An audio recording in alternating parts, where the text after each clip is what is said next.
Inside Saluki Athletics, presented by Pagliai of Carbondale, the official coaches show of Saluki Athletics. Now, here is the voice of the Salukis, Luke Martin.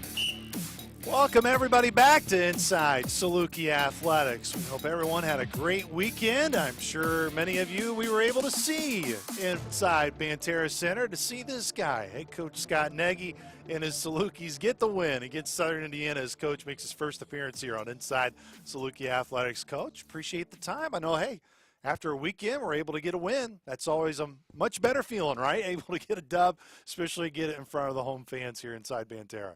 Yeah, and just try a little bit fewer options, make better decisions. You know, we only had 2 days with it, so but we were still over 1 point per possession, which was good. Defensively, still got to get better. That's where we need to get better. One of the areas, Coach, and you've been right there with me on our pregame shows is, look, there's a lot of things that I internally need to look at and us as a staff have looked at. What's been the biggest positive that you guys and the staff have dove into with your guys? And you kind of brought up trying to free some things up offensively to get that a little bit smoother, but I no doubt defensively trying to get that mindset corrected too. Yeah, we're we're still trying to make things easier for our players, just to free them up, because right now they're just way overthinking on both ends. And really you want your guys, like when they go down to the park and they just play and they don't think and they fly around, and now that there has to be some intelligence that you put with it, but I've just as we've watched our guys, we've just found that they're spending way too much time thinking, should I be here, should I be there, versus you have a bunch of athletic guys. You need to free up their minds so that they can just fly around and use their athleticism. If you're thinking, you can't use it. Coach, you talk about thinking, and of course all those different areas are so important, keeping the guy's mind fresh, and there's so much new. And you brought up over the summer when we had these conversations of not bringing anybody over for you from Wright State outside of Coach Gibbs on your staff. So that means players, staff, everybody learning so much about each other. What's been the biggest thing that your group has learned about each other and learning to adjust to yourself too, and your voice in the program and the standards of what you demand each and every day? Well, that's one thing that Hawk reminded me of yesterday, because I made the point that I'm not interested in using it as an excuse anymore. Yeah. And he said, yet, because I look at Southern Indiana, and they have several new players just like we do, but their staff is pretty much intact. They do have 3 or 4 guys back from that team that can teach the other guys. We're still dealing with an entirely new staff of guys that are trying to learn the way I see things, the way I look at them, how I coach.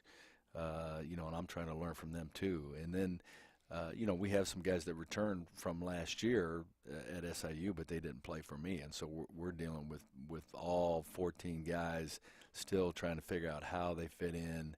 And we've changed our offense a little bit to make things easier. And so there are still some adjustments we have to make that other people don't. And it's not been easy. It hasn't. It's been very frustrating for me. And, I've got to do a better job of just relaxing and being patient, which is definitely not a strong suit of mine. Try to be a little more positive, because I can get very negative very quickly, and that just doesn't help things. That makes everybody tighten up. And so I've got to do a better job of getting myself calmed down and being patient with everybody. You lean on your staff, and that's why you knew when you were making those decisions. Those are big decisions on who you want to bring in. I don't want to signal just one guy out, but you bring up Coach Hawk a lot about you guys have and share so many conversations as you do collectively as a staff. But where has Coach Hawk been a huge plus in all those areas as you described Coach Nagy to help you? Just talk me through all those things that he's already been through, and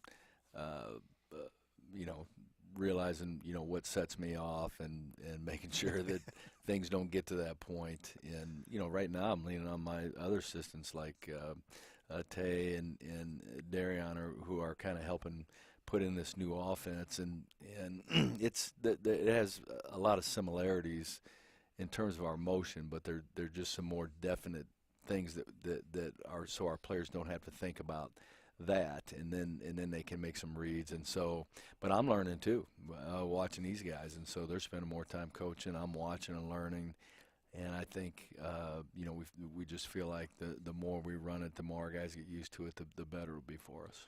Never want to overstate anything in terms of looking at numbers, because, Coach, there are so many numbers that you can look at analytically, whatever the case may be.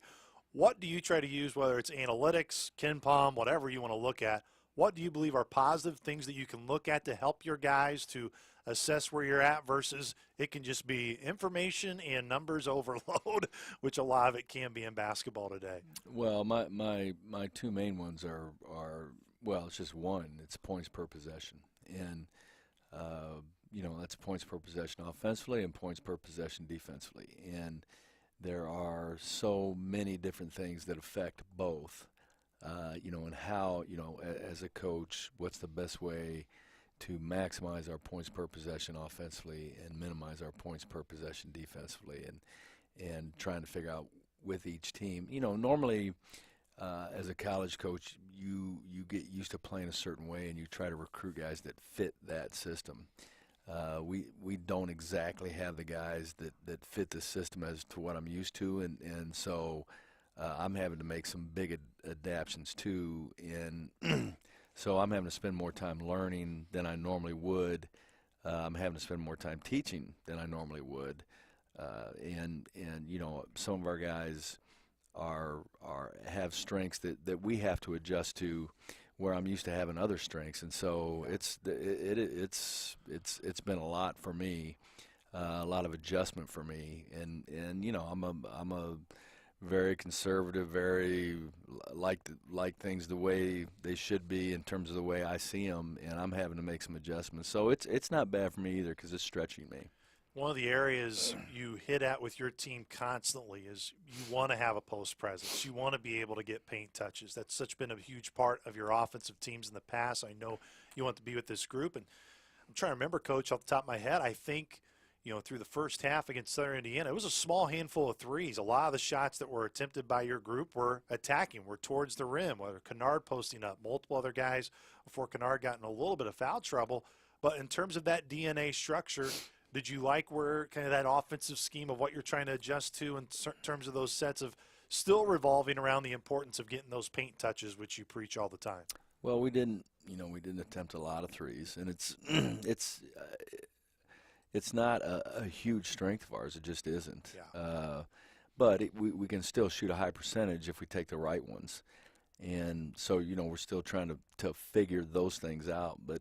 We haven't shot the ball horribly from three. I don't think our percentage is something that's terrible. It's not where I would like to see it. I would like to see it at 40%, which most people consider, that's incredible. But I think if you take the right ones and you have the right guys taking them, you can get that done. It takes some patience, and it takes several years being in the same system, all those kind of things, which we just don't have the time for right now. But we didn't take a lot of them the other day. We were at the rim. I think the thing that we're struggling with the most right now is just simple finishing around the rim. I mean, we've missed several layups this year, and that probably more than anything is what we need to clean up. We consistently are trying to tell our guys to play off 2 feet, particularly the guards. Don't drive in there and jump off 1 foot and try to make decisions. 2 months. We have guys like Ali Dibba who are just so explosive, but we've got to get Ali slowed down to play off 2 feet and to pivot, because he can almost get the ball at 10 feet any time he wants to, but sometimes because he's going so fast, he just is jumping in the air, and then he's taking some difficult shots. Trying to teach him, once you get to that spot, to slow yourself down, play off 2 feet, pivot, pump fake, because you can still score from that spot. It doesn't mean you don't shoot the ball, but it does mean you'll make better decisions if you play off 2 feet.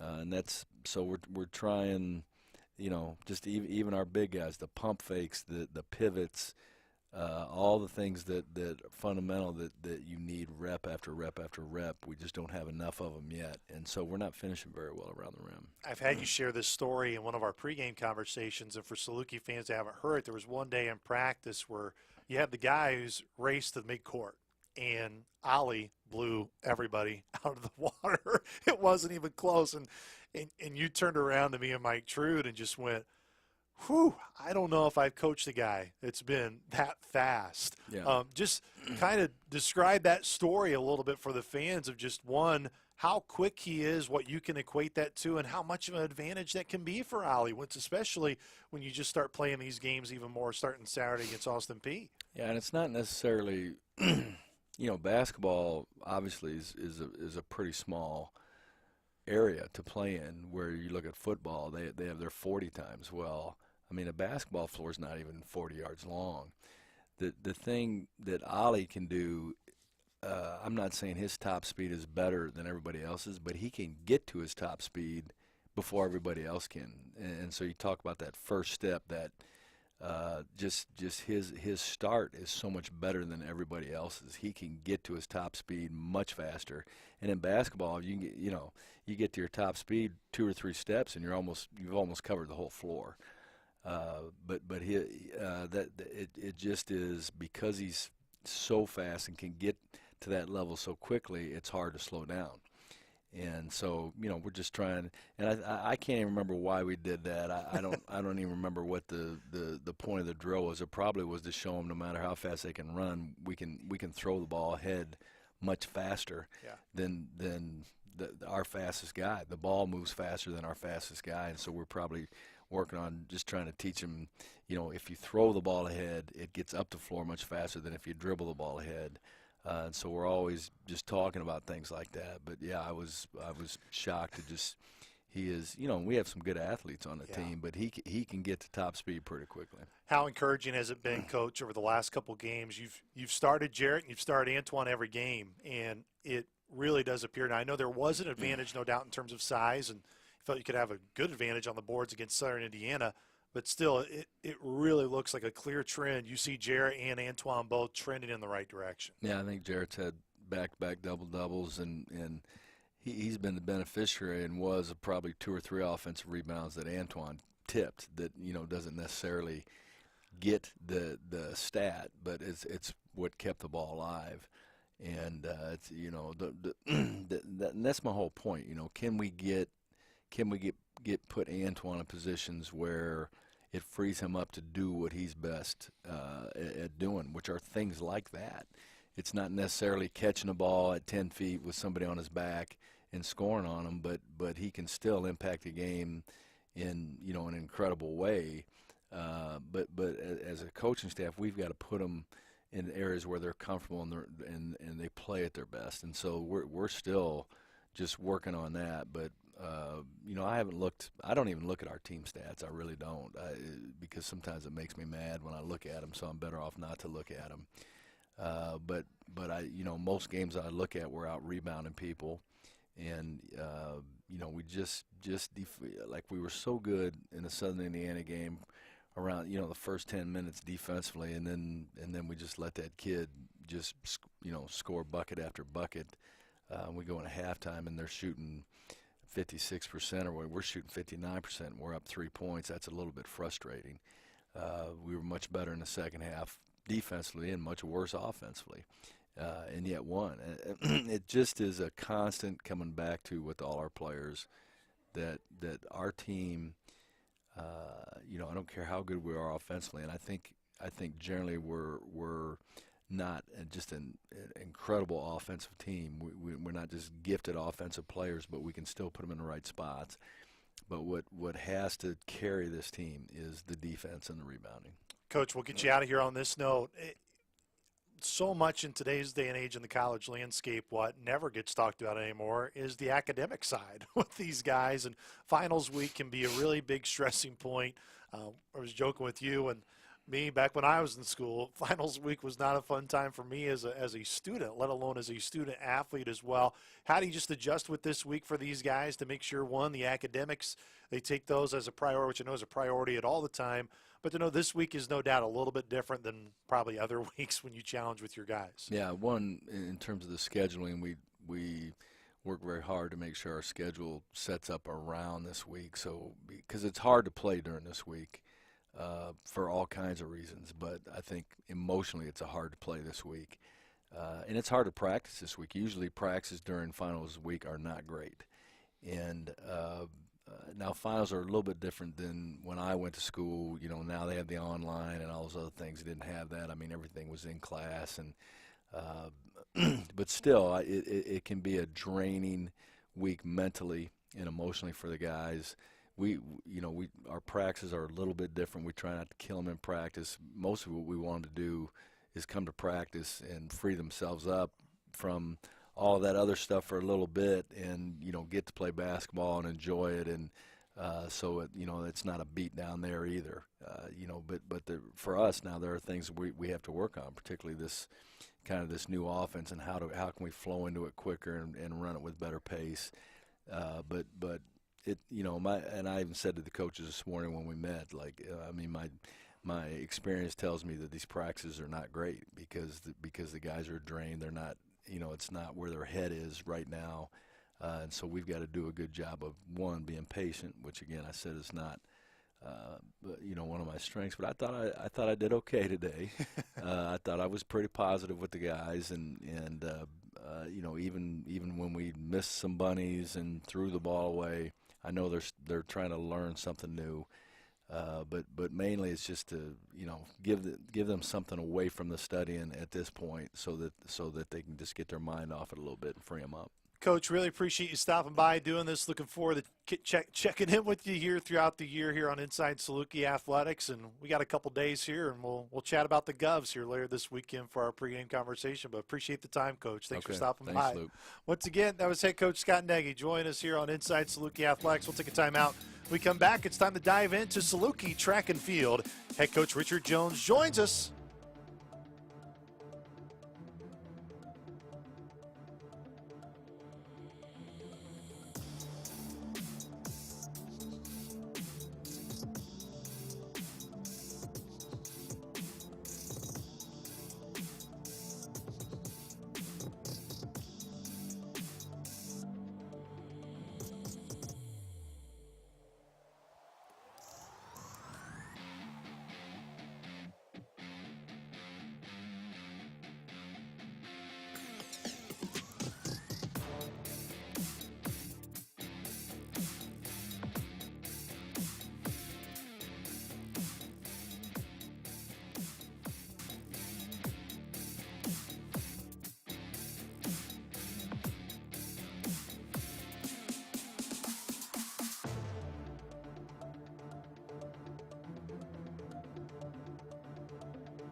Welcome back to Inside Saluki Athletics, presented by Pagliai of Carbondale. Big thank you to head coach Scott Nagy, who just joined us. Again, we always upload, get these shows on demand for you to be able to rewatch, and everybody's going to want to watch this guy live anyways, and then rewatch his interview. It's Coach Jones, Richard Jones, who joins us from Saluki Track and Field. Just had their first meet over the weekend. Coach, It's indoor time, right? Yeah, it's ready to roll. It is. We're here. We're here.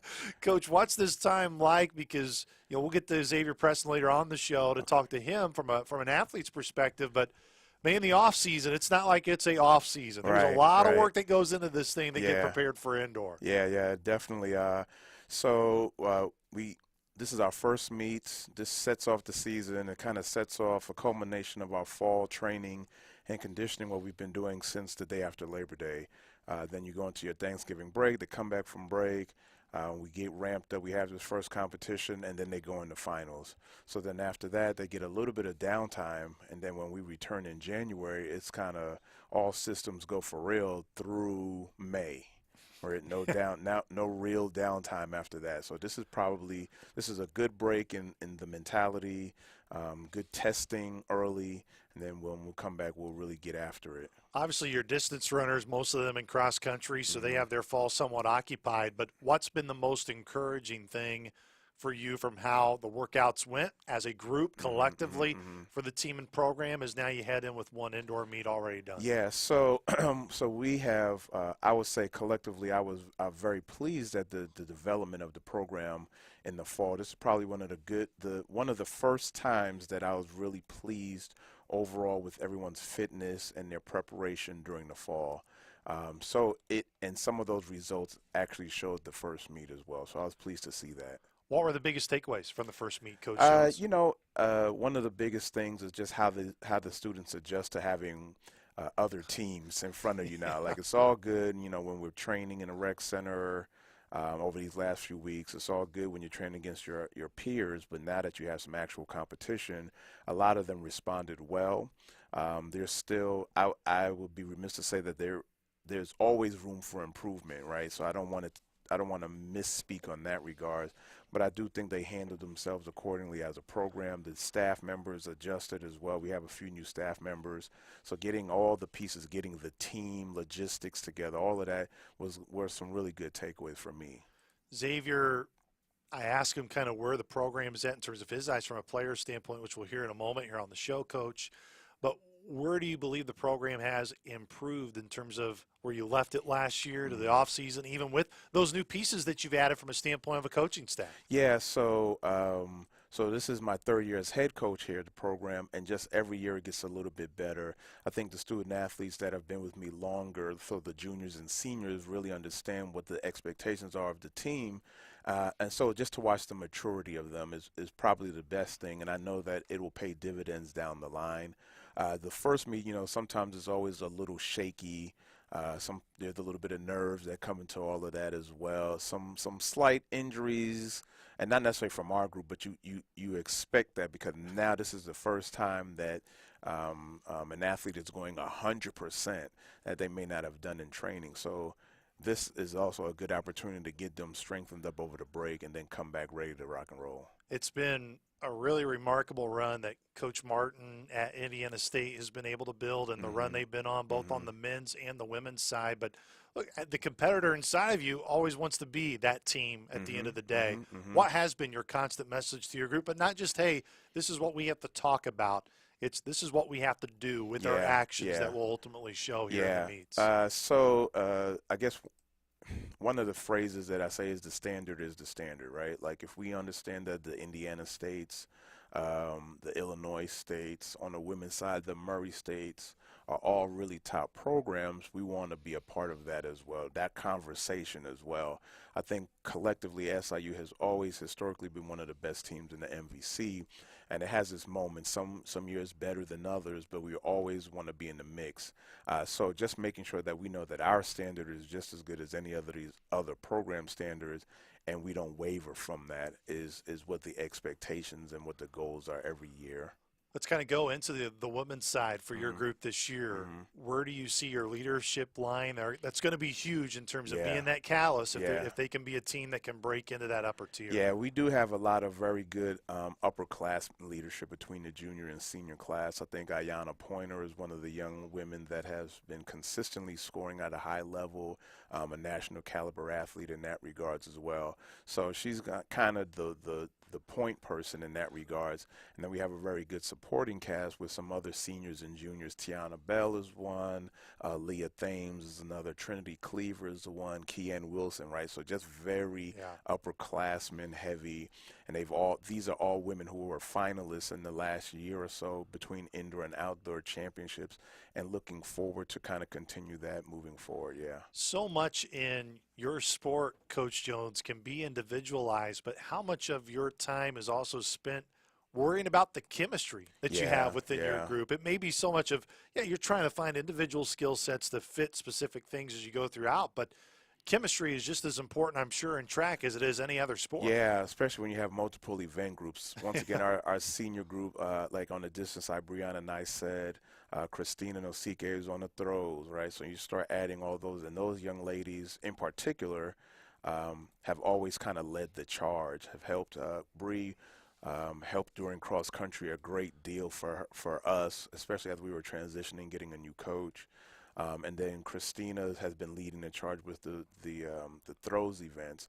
So between all of them as a leadership group and some of the young men, like we said, you mentioned Xavier, Preston, this is junior year.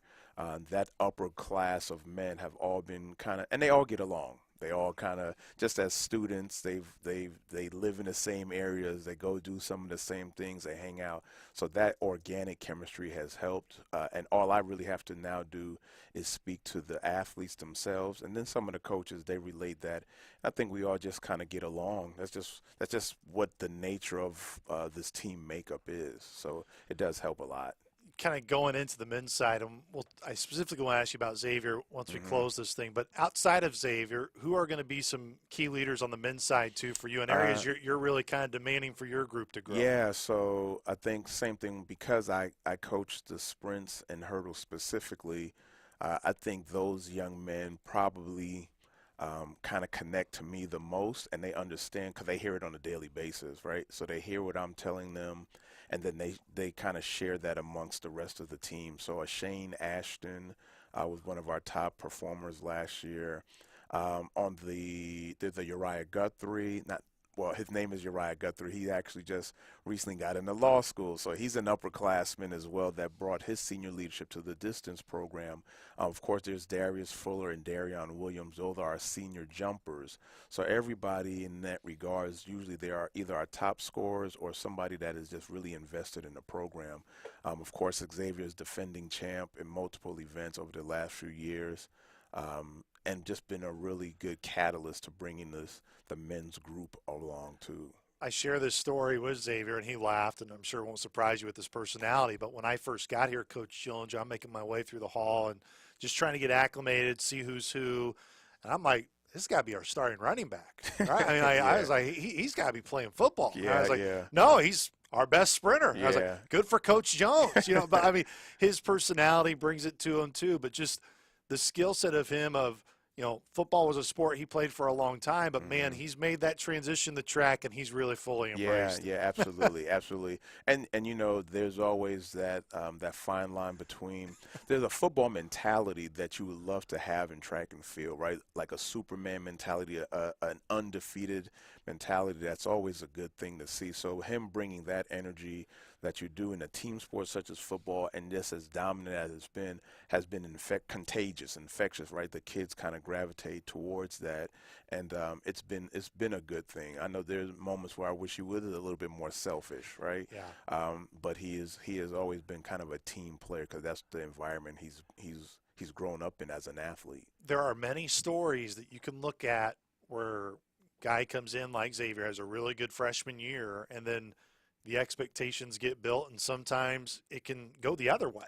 when you come in as hot as he did. Yeah. What's allowed him to stay hot, to continue to be built, and to be one of your main leaders and one of the best runners and sprinters in the league? You know, and even for him, his expectations have plateaued a little bit. But going into junior year, I think he's kind of has a new vigor, right? You know, you do start off well. His sophomore year, I think to his standard, he didn't achieve the goals that he really wanted to achieve. So that just kind of brought him back now with a little bit more energy, a little bit more focus with his junior year.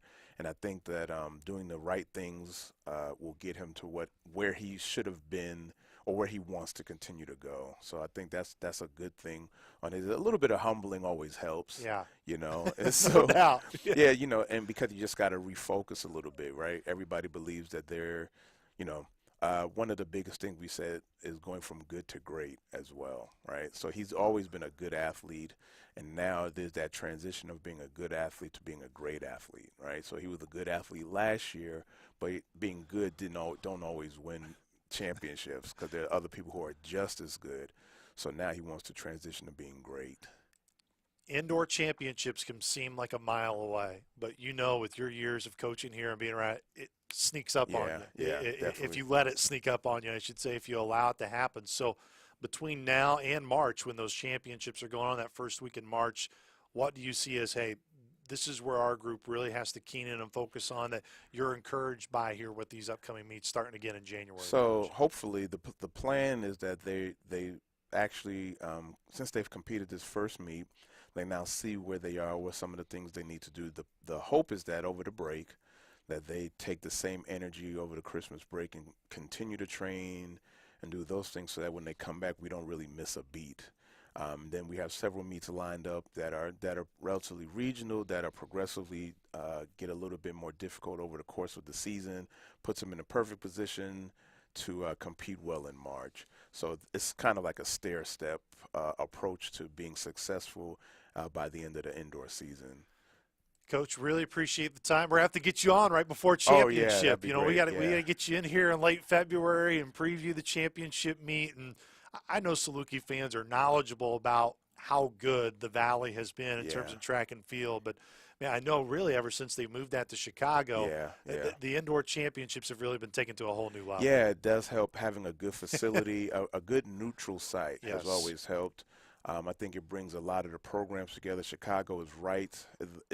It may be difficult for some teams, but it's a very good neutral site for us to have competition. So I think everybody's looking forward to that. And it's raised the bars, raised the profile, and all of the things as we compete against other conferences. We wanted to be able to say, hey, look at us too. We're doing some of the same good things. I know a lot of people were beholden to the Power 4, Power 5, and those results.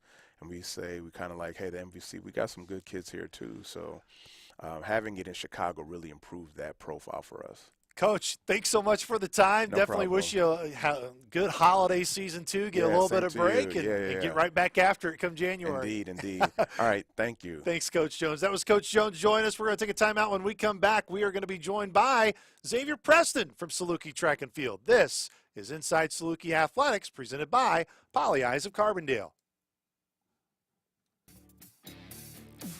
Welcome back to the Pagliai of Carbondale Inside Saluki Athletics Show, here live on X, Facebook, YouTube. Of course, we could see the numbers starting to go up drastically now that we have the star of the show. The star, exactly right. Xavier Preston joins us, of course, junior here at SIU, who's already had an outstanding track career, and still more to come here. X, thanks for the time, man. Thanks for having me, man. Blessed to be here. Yeah, how's the start of the year so far for you going? I know just one indoor meet underway. It's going good. I'm excited to see. We had a strong fall season, so I'm excited to see where the team is going to be this year. I'm excited to see where I'm going to be at this year.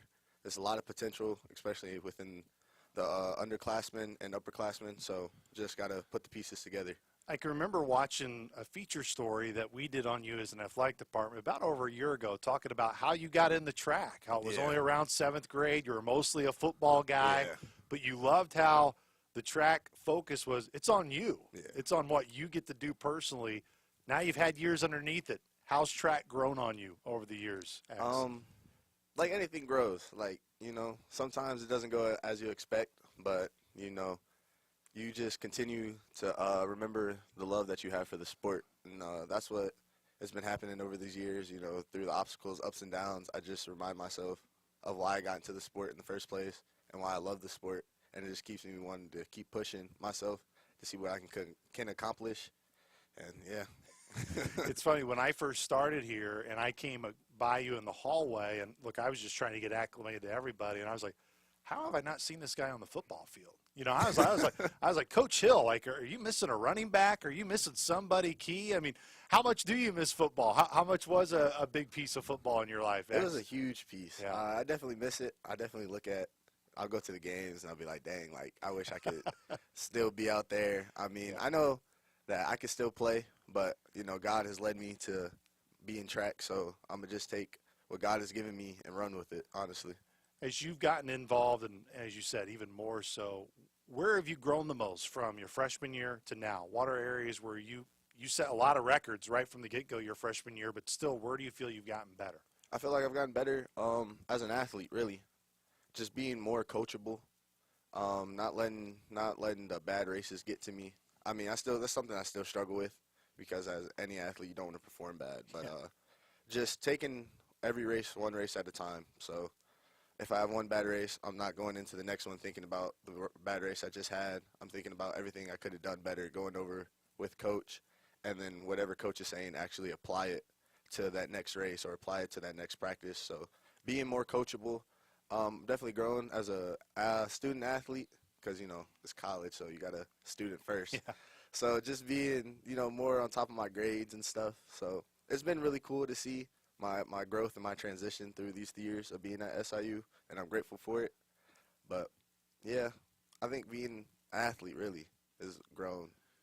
There is so much that's on your guys' plate, X, in terms of just the numbers and everything else you got to go through in terms of the preparation time. And now, of course, when you get into the indoor season, for those that maybe don't really get to know what goes into an off-season training, how busy you are really throughout, describe that. Like, what all goes into your off-season training that sets you up, of course, for the indoor season, and right after this, you jump straight into the outdoor portion of the schedule. Off-season, I call it the worst time of the year because coming off of summer, and then you got to get reconditioned, and then that's when the practices are the hardest because not only do you have to prepare your body, but you have to prepare your mind for what you're going to go through, so you have to get mentally tough again. So it's a lot of hard workouts, especially with the heat. You're outside around like 2, 3 o'clock when it's the hottest of the day. So it's like you got people cramping, you got people throwing up. Like yourself sometimes you want to quit, but you just got to know that all this is just going to benefit you later in the season. So fall is really a lot. And then just the transition from fall to indoor is really hard because, you know, indoor, it's a tighter track, tighter turns, and then the air quality is different. So now your body has to adjust to that. And then going from indoor back to outdoor, it's like you're so used to running only on certain meters, like 60. For me, it'd be 60 meters. So I got to get used to not running only 60, but now I have to run 100. And then for the turns, you don't have a bank because in indoor you have a bank track. So learning how to slingshot off the curve on a flat track versus using the bank to go down on the indoor track is very different. But like I said, like this is my 3rd year, so I've grown accustomed to it. I'm used to it. So, I mean, I still struggle with it sometimes, but that's just the sport. When you look at the team, why has you optimistic about what you guys can accomplish as a group, even though so many people look at track as an individualized thing? As you said, a lot of pressure you get put on yourself, but still, it's a team sport. You want to compete, and you want to be able to win a championship at the end of it. The thing that has me most excited is what we were able to accomplish last year. Our 4x4 team, we went to regionals, and we were blessed to go to regionals. We made it, and we ran fast enough. And just having that, knowing that we were able to compete at that level and be there, you know, just to see Southern Illinois among Arkansas, the BYU, the top teams, just gives us that confidence boost going into this season. So, I mean, definitely you got Shane. Shane definitely in the 400 hurdles. You know, that keeps me optimistic because he's, like, doing his part. Everyone is doing their part, really. So I feel like, especially with the class that I came in with, like, we have definitely grown as a group together, and strong individually. But even the underclassmen has me excited. You know, Jones did a great job recruiting underclassmen, so it always helps, you know, having that underclassmen group to, you know, when we need somebody, you can throw them in, and you know that they're going to be able to run what they need to run. It's amazing to me, Xavier, every time when I'm around, people don't really understand how big your team is. Oh, yeah. You know, It's a big group of people. It's a huge group, which in terms that means there's a lot of personalities, and which makes for some really good chemistry, and I'm sure some funny personalities on the team. Like, you have to have that within a relay team in terms of chemistry. What do you enjoy most about the guys that you compete with each and every day, and the ones that are on your relay teams, and what you enjoy about you guys as personas? I enjoy that everybody takes a different approach to when it's race time. You know, you got one person that's serious, he's locked in, you know, he's making sure that everything's good, you know, he's real focused. Then you got, like, probably one or two guys that are, like, you know, saying more the jokesters around, you know, like, they're going to dance, they're going to crack some jokes and say some stuff to make everybody feel at ease. Then you just got that one guy who just takes over, you know, just when you're feeling nervous, he's the one that's calm, make sure, like, no, like, reassuring you that you got this and letting you know all the training that you've gone through has built you for this moment. So just having all those different aspects of it. And then another thing I like about the relay is that we're all able to have fun. You know, whether if we go out there and we run, we get last, you know, we may be down for a second, but then there's always going to be that one person that cracks that joke that's just going to, everyone's going to start laughing. So Now, where are you at that? And that which personality trait do you kind of fit more towards? I'm more of the goofy. I like to, you know, dance, crack a couple jokes before the race, and then sometimes after the race, I'm either the guy that'll pick everybody up, or I'm the guy that's like, nah, we ran bad, and then somebody else will have to crack the joke. So as you look towards being able to build off of what you were able to do in the spring of getting to the regional X, how has that motivated you of just getting that taste of going up against those big schools as you named, to now leading that into this year to even want more? We're not just in that event, but multiple other events that you guys can continue to break through. It motivates you because you don't expect.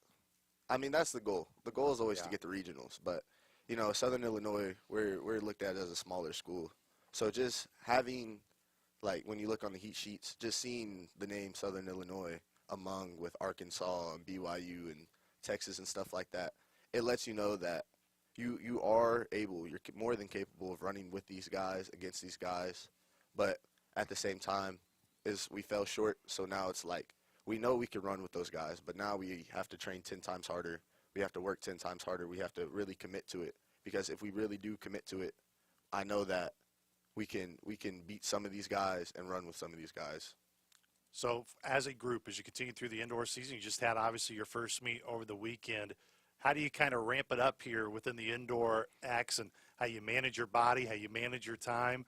And, of course, you want to do well in these meets, but you also want to be ready to go at the most important time, which is the indoor championships, which you get past January. I think that with Christmas break coming up, you take the break. You don't take too much of a break, you know, because you know, you want to get fat and then come back try to run. So I don't think you have that worry yet. Yeah, I think Not yet. You know, I only got a couple more years before my metabolism catches up with me. So you just take the break, and break is really a time where you have to be the most disciplined, because you don't have a coach there scheduling a practice every day. You don't have someone telling you that, oh, you have to be at practice, you have to go lift.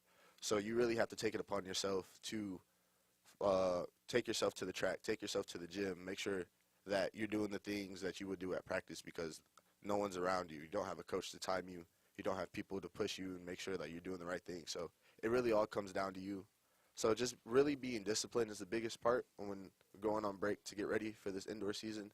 And then just managing your body, just staying on top of treatment, you know, making sure that it's not always fun, but sometimes you're going to have to eat things you don't want to eat, or eat the same meals over and over again. So just really, you just got to be really disciplined. We'll get you out of here on this note, X, and really appreciate the time for you coming on the show Appreciate today. you. But it's talked about the stress toll of what it can be physically for you guys, but I think more so today than any other day and age, people do understand there's a lot of mental stress that goes on all of you. How do you try throughout the year, the week, whatever the case may be? I mean, you're obviously a physical condition athlete, but there's a lot of things, I'm sure, off the track that you have to deal with. How do you always make sure that your mental is where it needs to be and how you look out from that perspective, even maybe sometimes more than just how you feel physically? I like to use music. You know, everybody has that thing that they turn to when they're mentally down or they just need a break, and mine is music. So I love listening to different types of music. So sometimes, like, when I don't have a meet or I'll get done with the meet, like, I'll just be on the bus and I'll listen to music, and then it really helps me draw myself away from the crowd of people, and then also the sport. And then sometimes getting away from the sport's good. You know, like, it could be something simple, like you just go on a hike. Just doing something that has nothing to do with the sport or track mentally really helps. Xavier, we wish you the best, man. I've heard you. so many great things about you. Glad we were able to get you on the show. And you know what? Before conference championship time, we got to get you back. Oh, for sure. You know, and hopefully, I know Indiana State has been really good over these last couple of years within the league, but try to give the Sycamores a run for their money. Oh, they're definitely getting a run this year. Literally a run. Literally a run, metaphorically and literally a run. They will get a run. For Xavier Preston. Ax, thanks so much for the time. Thank you for having me. Once again, Xavier Preston joining us here on Inside Saluki Athletics, which is brought to you by our friends at Pagliai of Carbondale. We'll take a time out.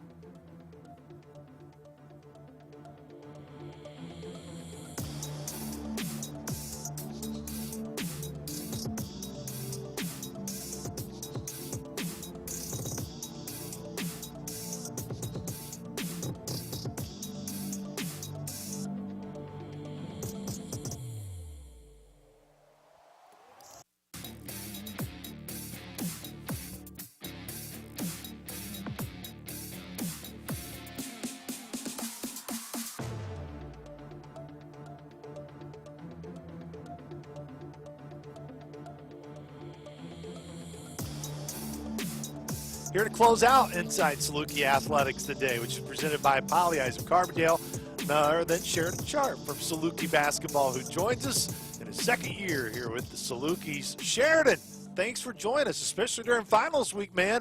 How's the stress of finals? You balancing everything okay here this week? Yeah, it's going good. It's going good. Just trying to keep the right mindset, balance everything out. I'm trying to dig myself into a hole. So, yeah, it's going good.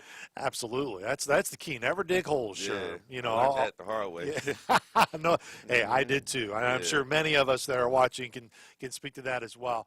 Sheridan, we've discussed a lot through our broadcast and with Coach Watson of your development this year and how big of a role it is now since Elijah's been hurt for Saluki fans who are just now getting to know you a bit. How's the process been over the last couple of weeks, just from a basketball standpoint, where you're at, where you're continuing to grow, and what's really helped you here over the last couple of weeks?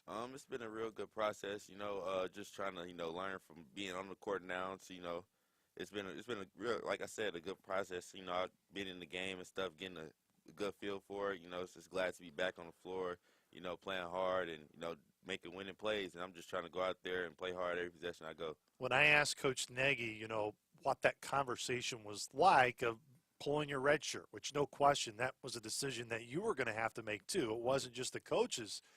He said the only reason we even had that conversation is because I saw how Sheridan was treating the year. He wasn't treating it like a red shirt year, like a development year. Yeah. Even though, hey, you had the red shirt, how did you still try to treat every day in practice the same as you do now, even though it's clearly different, you playing a huge role, whereas before, more kind of the scout team role, more in that red shirt lane? I just, tried to attack every day with a, killer mindset. I was going to sit out in red shirt, but I could have, looked at it as, just chill in practice, but that wasn't going to make us better, So I just tried to go out there, play my game in practice, and once I, transferred to actual playing, it wasn't no change. I had the same mindset. I just wanted to go out there and make my team better. That's the key for me, just making everybody around me better and making myself better as well. Because if I don't push them, we just going to be stagnant. Within pushing each other in practice, where has that pushing pushed you to another level? Like, where do you believe that level is for you, where the competition in practice with this group, it's really raised your level as a player?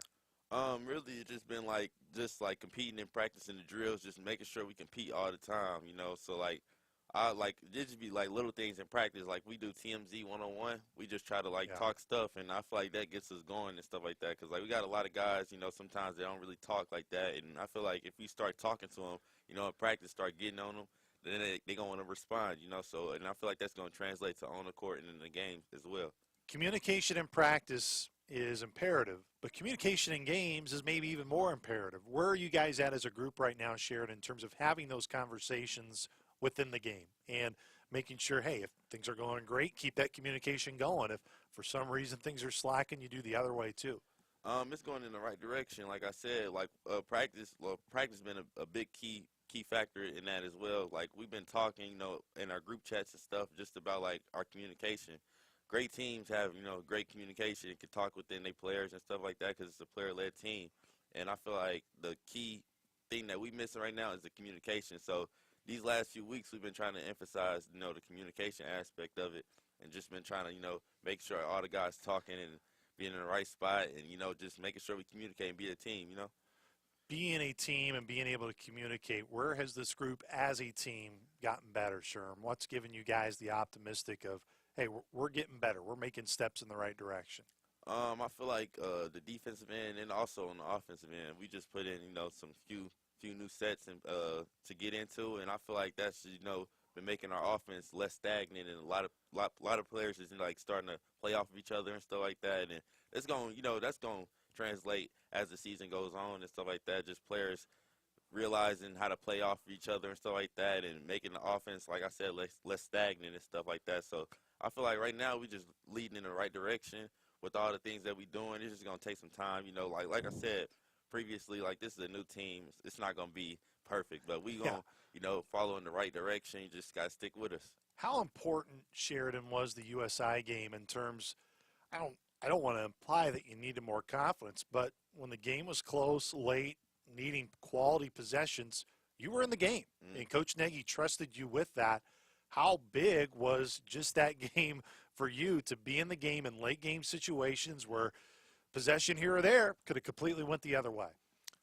Just having the right mindset, like I just want to go out there and play my hardest, just making sure I just want to win for real. If that don't mean, scoring the ball defensively on the defensive end, making sure my man don't score, making sure I'm in help, talking and stuff like that, and being a point guard, just being a control leader out there and stuff like that. So really, I just want to make sure all the guys are doing well and making sure that we trying to win the game, because that's my number one priority, is to win the game. You've been a winner everywhere you've been, from your high school days at Ben Davis to, of course, here at Southern. As now you get through your academic side, which we talked about at the start, you're getting through finals. This is always the time of year where I think basketball players enjoy the most, because it's when academics, you can get those taken care of, and then you can really focus on basketball here these next couple of weeks, Sheridan.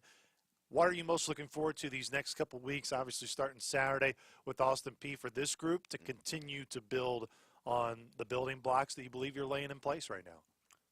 Now that, school is coming to a little break, I feel like we can start being in the gym a lot more, and that, that just comes with the players and stuff like that, just being more driven, now that school is out.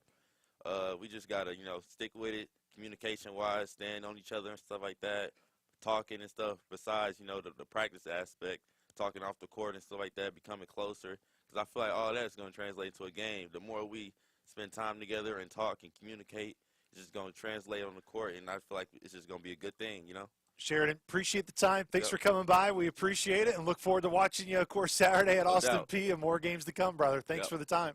Once again, that was Sheridan Sharp. This has been Inside Saluki Athletics, presented by Pagliai of Carbondale. This has been Inside Saluki Athletics, presented by Pagliai of Carbondale. The preceding has been a Learfield presentation on the Saluki